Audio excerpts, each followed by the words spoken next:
عبداللہ رضی اللہ رحمہ اللہ تعالیٰ سے منقول ہے، وہ کہتے ہیں کہ عمر رضی اللہ تعالیٰ عنہ نے اپنے فرمان میں لکھا، صدر لکھتے ہیں نا فرمان، اور عمر فاروق رضی اللہ تعالیٰ عنہ مسلمانوں کے دوسرے خلیفہ ہیں، انہوں نے ایک فرمان لکھا کہ ہر جادوگر کو خواہ وہ مرد ہو خواہ وہ عورت ہو، اس کو قتل کر دو، اس کو قتل کر دو۔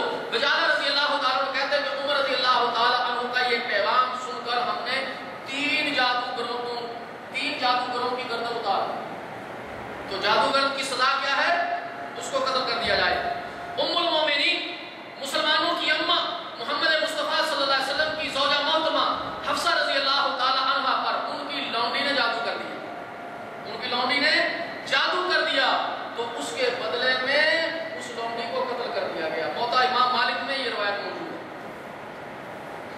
تو قرآن و حدیث سے یہ پتہ چلا کہ جادو کرنا، کرانا، سیکھنا، سکھانا یہ کفر ہے، اور اگر جادوگر ہتھے چڑھ جائے تو اس کی سزا کیا ہے؟ پیسے لے کے چھوڑ دینا۔ یہ ہے اس کی سزا؟ نہیں، یہ اس کی سزا نہیں۔ جس طرح آج دنیا میں ہوتا ہے، جادوگر دکانیں کھول کر بیٹھے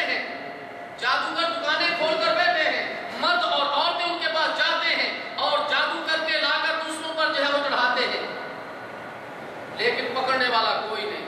اگر اسلامی قانون ہو تو پھر ان کی گردن اتاری جائے گی، ان کی گردن اترے گی، سینکڑوں گھر جو ہے وہ بس جائیں گے، سینکڑوں گھر ان کی مصیبت سے آزاد ہو جائیں گے اور وہ خوش و خرم زندگی بسر کریں گے۔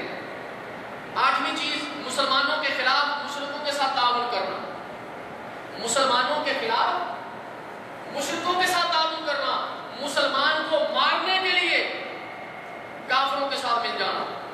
رب کائنات فرماتے ہیں سورہ مائدہ آیت نمبر 51، یا ایھا الذین آمنوا، یا ایھا الذین آمنوا لا تتخذوا اليہود والنصارى اولیاء بعضهم اولیاء بعض ومن يتولهم منکم فإنه منهم ان اللہ لا يهدی القوم الظالمین۔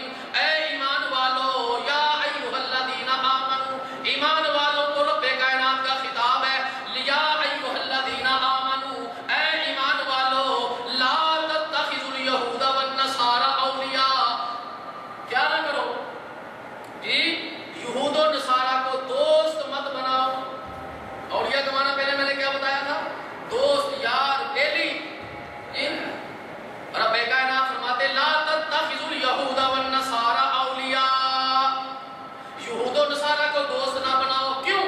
اس لیے کہ بعضهم اولیاء بعض، یہ کافر، یہ مشرک تو آپس میں ایک دوسرے کے دوست ہیں، یار بیلی ہیں، یہ تمہارے کچھ نہیں لگتے، تم ان کے ساتھ جتنی مرضی پیار کی پینگیں چڑھاؤ، یہ تمہارے کچھ نہیں۔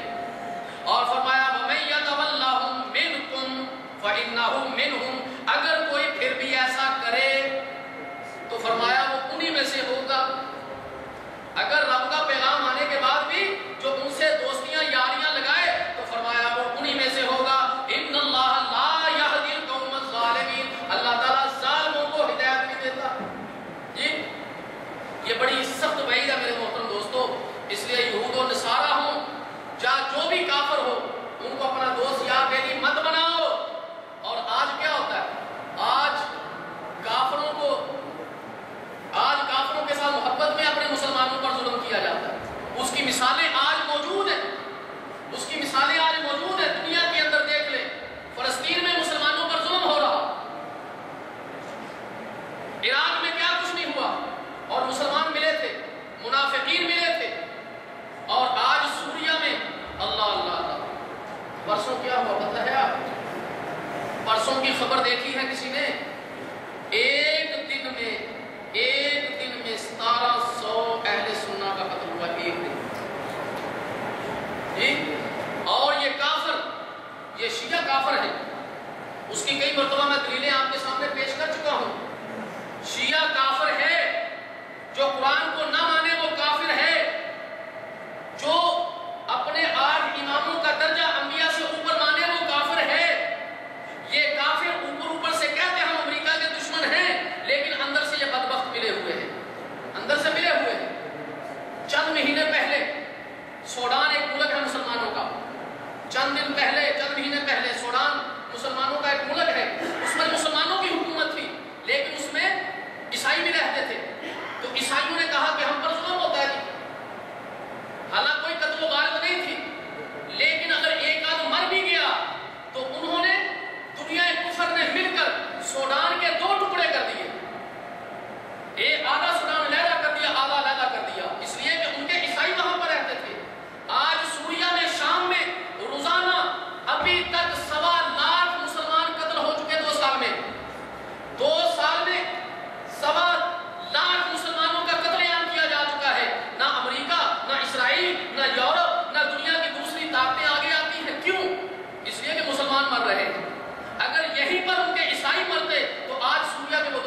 انجام نہیں دے سکتا.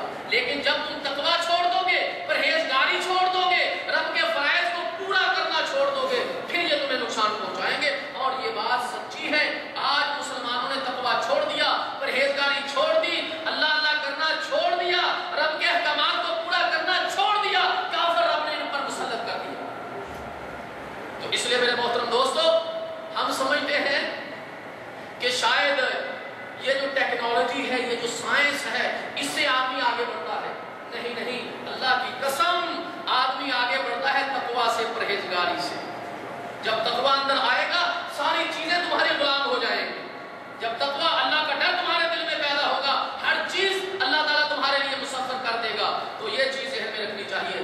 اسی طرح یہ عقیدہ رکھنا کہ کچھ لوگ, خصوصی کچھ لوگ ہوتے ہیں, وہ شریعت محمدیہ کے پابند نہیں. ان کو شریعت محمدیہ کے اوپر کوئی پابندی نہیں. جیسے ملنگ ہوتے نہیں, ملنگ, یہ جی علیزہ ملنگے, یہ حسین دا ملنگے جی, او جی ان کو کوئی بات, اگر قرآن پڑھے نہ پڑھے کوئی بات نہیں ہے, یہ بخشے بخشائے لوگ ہیں جی. یہ جی فلانا ہے, یہ فلانے دربار کا مجاور ہے جی, ان کو کوئی ضرورت ہے نمازیں پڑھنے کی, بڑی پڑھائی نمازیں ہیں جی. تواڈیاں یہ تھے تو ساڑیاں وہ تھے جی. یہ تو آنکھ بھی اٹھائیں تو ان کی ہو جاتی ہے. انا للہ و انا الیہ راجعون. اگر کوئی یہ سمجھتا ہے یہ شریعت محمدیہ اس پر لاگو نہیں ہوتی, دار اسلام سے خارج ہے. اس لیے کہ رب کائنات فرماتے ہیں وَمَن يَبْتَغِ غَيْرَ الْإِسْلَامِ دِينًا فَلَن يُقْبَلَ مِنْهُ وَهُوَ فِي الْآخِرَةِ مِنَ الْخَاسِرِينَ. جو شخص اسلام کے علاوہ اور دین کی تلاش کرے, اس کا دین اس سے قبول نہیں کیا جائے گا, اور آخرت میں وہ نقصان پانے والوں میں سے ہو جائے گا جی. اور ملنگوں کی صورت تو آپ نے دیکھی ہے جی, ہاتھ میں ڈنڈا اور گلے میں بڑے بڑے جو ہے وہ کیا تسبے, ہاتھ میں بڑے بڑے گلے کڑے اور بال بڑھائے ہوئے, کسی نے ڈنڈیں کروائی ہوئی جی, اور کسی نے پگڑ باندھے ہوئے, اور لمبے لمبے چوغے پہنے ہوئے, اور محلے کے اندر ڈنڈے پھڑکاتے ہوئے, اور کچھ درباروں کے اوپر بیٹھے ہوئے جی. اور سمجھتے ہیں شریعت. ان میں سے کوئی آدمی مجھے دکھاؤ ملنگوں میں سے جی جو سوٹے نہ لگاتا. سوٹے لگانا, رگڑنا جی درباروں کے اوپر پکی بات ہے. وہ دربار بھی کیا جہاں سوٹے نہ لگے, جہاں عورتیں اور مرد آپس میں ملے نا. انا للہ و انا الیہ راجعون. اللہ کے رسول صلی اللہ علیہ وسلم کے سامنے ایک عورت آئی, اسلام قبول کیا, ہاتھ بڑھایا, یا رسول اللہ صلی اللہ علیہ وسلم ہاتھ بڑھائیے, میں بیعت کرتی ہوں. اللہ کے رسول صلی اللہ علیہ وسلم نے ہاتھ کھینچ لیا, فرمایا کہ محمد صلی اللہ علیہ وسلم کسی عورت غیر محرم کے ساتھ ہاتھ, اور یہاں پر ہاتھ تو بڑی دور کی بات ہے, جسم بھی مل رہے ہوتے ہیں آپس میں جی, رقص ہو رہے ہوتے ہیں, رقص کر رہے ہیں. کوٹھے پر عورت ناچ کرے تو یہ گندی ہے, دربار پر کرے تو صحیح ہے جی. کوٹھے پر عورت سر سے دوپٹہ اتار دے تو غلط ہے, دربار پر آ کر اتار کر جو ہے وہ ناچے تو صحیح ہے. انا للہ. کیا تیرا اسلام ہے, کیا تیری تفریق ہے جی, کیا تیرا انصاف ہے یہ جی. تو اس لیے میرے محترم دوستو, شریعت اسلامیہ تمام لوگوں پر لاگو ہوتی ہے, یہ نہیں کہ یہاں پر ہوگی یہاں پر نہیں ہوگی. تو رب کائنات فرماتے ہیں وَمَن يَبْتَغِ غَيْرَ الْإِسْلَامِ دِينًا فَلَن يُقْبَلَ مِنْهُ وَهُوَ فِي الْآخِرَةِ مِنَ الْخَاسِرِينَ. جو شخص اسلام کے علاوہ کسی اور دین کی تلاش کرے, اس سے وہ دین قبول نہیں کیا جائے گا, اور آخرت میں وہ گھاٹا پانے والوں میں سے ہو جائے گا جی. اللہ اکبر. حدیث میں بھی آیا ہے, اللہ کے رسول صلی اللہ علیہ وسلم نے فرمایا, جس نے کوئی کام کیا اور اس پر محمد مصطفیٰ صلی اللہ علیہ وسلم کے طریقے کی مہر نہیں, تو فرمایا فَهُوَ رَدٌّ, اس کو رد کر دیا جائے گا, قبول نہیں کیا جائے گا. تو یہ کیا طور طریقے اللہ کے رسول صلی اللہ علیہ وسلم کے زمانہ کے ہیں, کہ اللہ کے رسول صلی اللہ علیہ وسلم نے اس کی دعوت دی ہے؟ حاشا وکلا, انا للہ و انا الیہ راجعون. یہ ان کے اپنے ہی طریقے ہیں. آخری چیز, اللہ تعالیٰ کے دین سے منہ پھیر لینا. اللہ تعالیٰ کے دین سے منہ پھیر لینا اس حال میں کہ اس کو سیکھنا نہیں کہ ہمیں دین کی ضرورت, یہ مولویوں کا کام ہے, ہمارا کام نہیں ہے. دین کو سیکھنا مولویوں کا کام ہے, ہمارا نہیں. اسے منہ پھیر لینا یا اس پر عمل نہ کرنا. اور رب کائنات فرماتے وَمَنْ أَظْلَمُ مِمَّنْ ذُكِّرَ بِآيَاتِ رَبِّهِ ثُمَّ أَعْرَضَ عَنْهَا إِنَّا مِنَ الْمُجْرِمِينَ مُنْتَقِمُونَ. اس سے بڑھ کر ظالم کون, جس کے سامنے, جس کو اللہ تعالیٰ کی آیتوں کے ساتھ واعظ کیا جائے, نصیحت کی جائے, پھر بھی وہ اللہ تعالیٰ کی آیتوں سے منہ پھیر لے, پھر بھی وہ اللہ تعالیٰ کی آیتوں سے منہ پھیر لے. یقین کرو ہم گناہگاروں سے انتقام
یہی ہماری زندگی ہے، رب کا حکم ماننا یہی ہماری زندگی ہے، محمد مصطفیٰ صلی اللہ علیہ وسلم کے طریقے پر چلنا یہی ہماری زندگی ہے۔